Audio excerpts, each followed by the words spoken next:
Hello, welcome. Dr. Ken here, and today's lab will be on the microscope. Now, being that this is an online class, you won't have access to a microscope. So for this lab, you'll watch a video on microscopes and read through the procedure on how to do wet mounts, and then answer questions. All right. So the compound microscope. The microscope is a valuable tool to observe and study specimens, such as cells that are too small to be seen by the naked eye. And this lab will show how to properly use and care for a compound microscope. Okay. So the compound microscope is a precision instrument and should always be handled with care. Uh, at all times, you must observe the following rules for transport, cleaning, use, and storage. Okay, when transporting the microscope, always use two hands. Hold it upright with one hand on the arm, that's this vertical portion of the microscope, and one hand on the base, on the bottom portion of the microscope. These microscopes are pretty heavy. They can range from 15 pounds up to 35 pounds or even higher. So always use two hands. Don't swing the microscope around or jar it when setting it down. They are very sensitive. Okay. Always clean the lenses before and after use. Only use this special grit-free lens cleaning paper. Do not use regular tissue paper. It will release particles that may get onto the lens and obscure the viewing. And to clean the lens, put the paper on your fingertip and then gently rub the objective lens in a circular motion, okay, as shown in this picture here on the left. Focusing the microscope. Always begin the focusing process with the lowest powered objective lens in position. Use the coarse adjustment knob to raise or lower the stage to get it in focus. Once it's in focus, you can rotate to the next higher powered objective lens. And from that point on, only use the fine focus adjustment knob. Okay?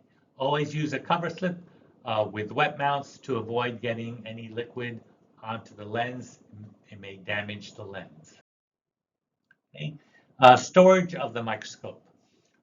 When you're done using the microscope, remove the slide from the stage and lower the stage to the lowest position. Rotate to the lowest powered objective. Clean the lenses using that special grit-free lens paper. Wrap the cord around the base of the microscope. Put a dust cover on and return the microscope to the storage cabinet. Okay. Never remove any parts from the microscope and inform your instructor of any mechanical problems that arise. Okay. So here are the parts of a compound microscope. You have the eyepieces or ocular lenses here. That is where you put your eyes on to view the microscope. They are attached to the head of the microscope. And then below the head is the nose piece, a rotating disc that you can rotate to choose which objective lens to view. So these are the objective lenses attached to the nose piece. Here is the arm, which attaches to the head of the microscope, and then here is the base. Okay, those are the where you carry the microscope. This flat portion here is called the stage. This is called the stage of the microscope, or specimen stage. There is an opening on the stage called the aperture. Below the stage is a condenser, and there is an iris diaphragm, a little shutter that opens and closes. And then below that, we have the illuminator, which is attached to the base. Okay, so the eyepieces or ocular lenses are what you use to look through to see your specimens. All the microscopes here at Linear Tech have two ocular lenses, so we call them binocular microscopes. These ocular lenses have a magnification of 10x. Some microscopes have a pointer or reticle, which can be positioned by rotating the ocular lens, so you can point to a specific location on the specimen. Like I said, the arm and the base, the arm is the vertical portion where you can hold the microscope, and the base is the bottom portion of the microscope. Here is an actual picture of onion cells viewed on a compound microscope here at Linear Technical College. The total magnification here is 400x. The reticle is this pointer here, which you can adjust to point to a specific cell or organelle of a cell. Okay, the substage light is located embedded in the base of the microscope. The light from the lamp passes upward through the aperture on the stage and through the specimen into the objective lens where you can view it. There is a light control knob or a dimmer switch, which you can adjust to use to adjust the intensity of light passing through the specimen. Below the stage is a condenser which focuses the light through the aperture. It's kind of like it's cone shaped, kind of like a shade on a lamp. It focuses the light up through the aperture. Right on the condenser is a lever called the iris diaphragm lever. This iris diaphragm is a shutter that opens or closes to adjust the amount of light passing through the condenser. The stage is a platform that the slide rests upon. You put the slide on the stage, and there's an aperture or opening in the stage where light passes through. And there are some knobs called mechanical stage controls. They move the slide, well, they move the stage and slide left or right, away from you or towards you to get the specimen within the field of view. The coarse adjustment knobs and the fine focus adjustment knobs raise or lower the stage to get the image in focus. The coarse adjustment knob moves the stage at a much more rapid rate than the fine adjustment knob. Only use the coarse adjustment knob on the lowest powered objective. If you use it at a higher magnification objective, you may slam the stage into the objective lens and damage it. So only use the fine focus knob at the higher powered objective. Okay. And the head is where the nose piece and objective lens are attached to. The nose piece is a rotating mechanism where the objective lenses are attached. The lenses on the microscopes here at Linear Tech are 4x, 10x, 40x, and 100x. Okay, the 100x is an oil immersion lens. You have to use oil to get objects in focus at the 100x. And those are typical of most microscopes, but some microscopes might be slightly different. They might have a 5x objective or 45x objective, but these are the magnifications of the objective lenses on the microscopes here at Linear Tech. Total magnification. So the microscopes here at Linear Tech are compound microscopes. They have two lenses, an objective lens and an ocular lens. And the total magnification is the magnification observed when using both lenses. And to calculate the total magnification, you just take the magnification of the ocular lens and multiply it by the magnification of the objective lens. So for example, if the ocular lens magnifies at 10x, which is typical of a microscope, and the objective lens magnifies at 45x, the total magnification is 450x, just 10 times 45. So some examples here, some more examples. Let's say your ocular lens is at 10x and your objective lens is at 10x. What is the total magnification? Okay, so the correct answer is 100x. Just multiply 10 by 10, and that is the total magnification.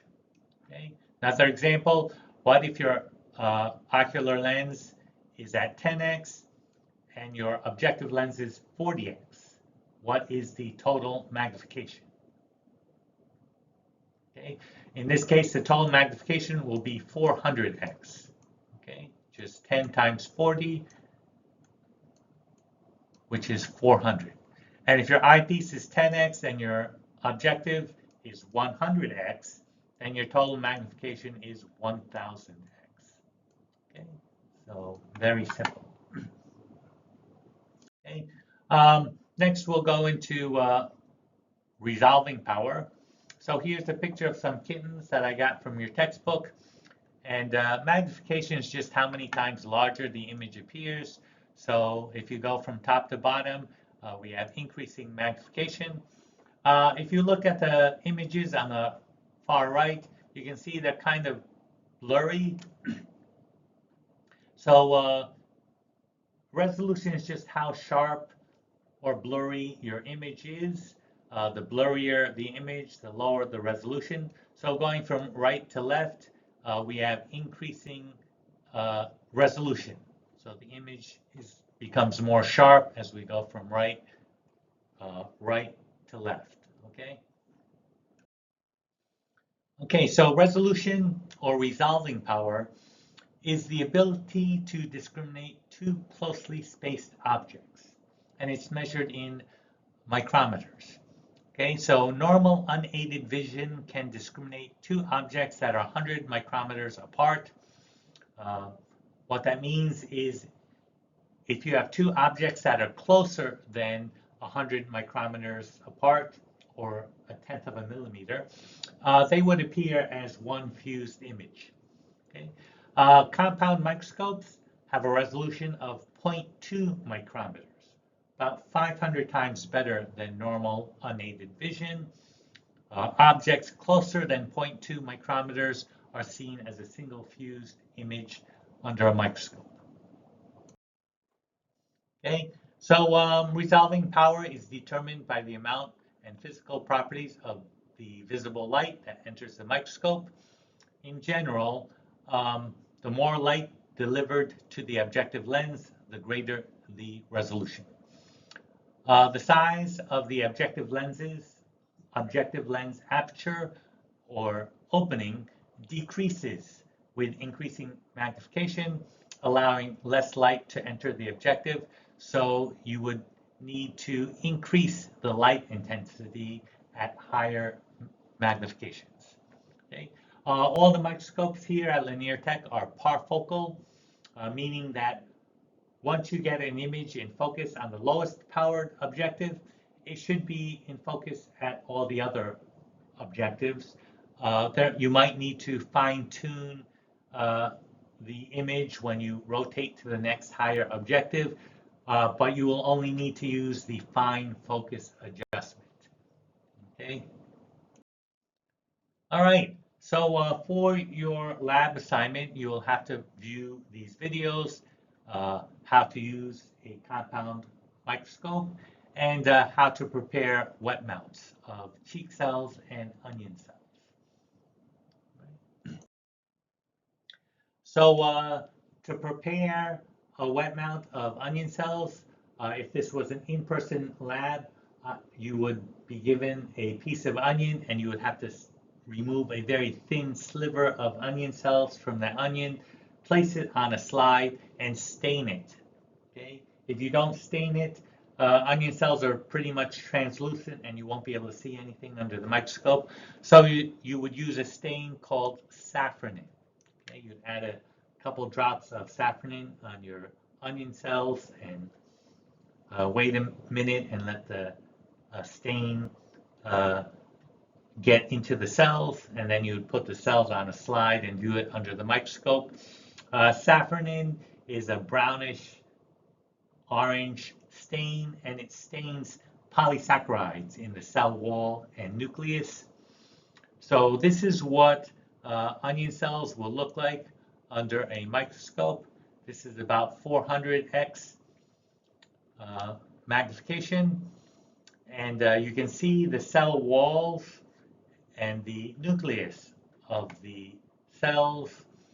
There's also some light colored areas in the cells, and that would be the central vacuole of the plant cells.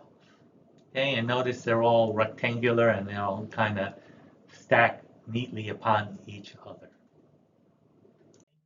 Next, if this was an in-person class, you would be taking a sterile swab and swabbing the inside of your cheek cells and then putting the cheek cells on a slide and staining them.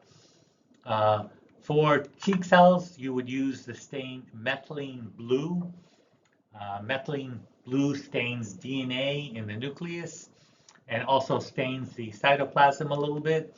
So here is what cheek cells would look like, and I believe this is about 1,000x magnification, total magnification.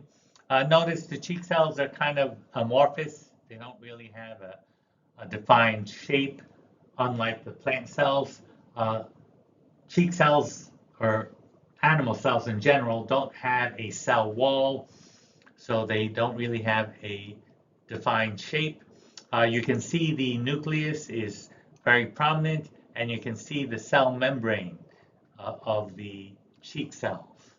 All right, so cheek cells are stained by methylene blue, and plant cells are stained with safranin.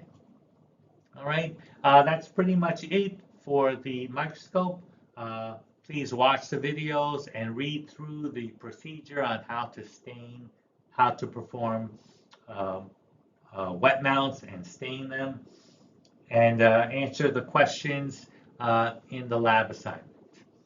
All right, thank you for attending, and I will see you guys next time. Take care.